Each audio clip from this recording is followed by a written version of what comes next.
On Law and Order, Special Victims Unit, Captain Olivia Benson has been bringing justice to survivors of sexual violence for more than 2 decades. Now the actress behind the iconic character is ready to tell her own story. In a powerful essay published by People on Wednesday, Mariska Hargitay reveals that she was raped in her 30s by a man whom she had thought of as a friend. It wasn't sexual at all. It was dominance and control.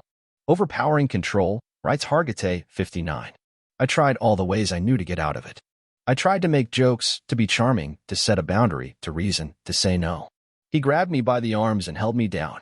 I was terrified. I didn't want it to escalate to violence. I now know it was already sexual violence, but I was afraid he would become physically violent. I went into freeze mode, a common trauma response when there is no option to escape. I checked out of my body.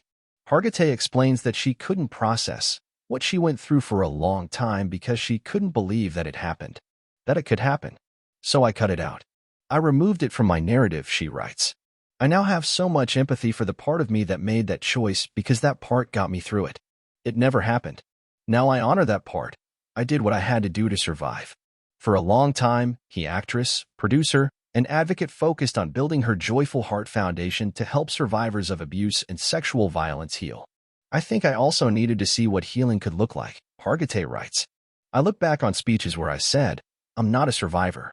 I wasn't being untruthful. It wasn't how I thought of myself. I occasionally had talked about what this person did to me, but I minimized it.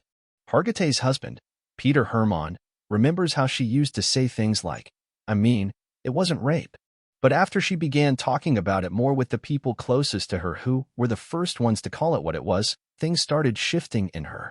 They were gentle and kind and careful, but their naming it was important, Hargitay says. It wasn't a confrontation, like, you need to deal with what happened.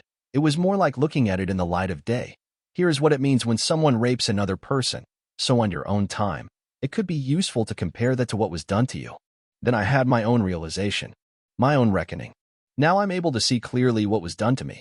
That she was assaulted by someone she thought was a friend has inspired Hargitay to talk more about acquaintance rape, because many people still think of rape as a man jumping out of the bushes. This was a friend who made a unilateral decision, she writes. As for justice, it's important to know that it may look different for each survivor. For me, I want an acknowledgement and an apology.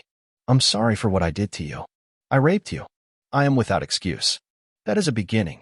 I don't know what is on the other side of it, and it won't undo what happened, but I know it plays a role in how I will work through this.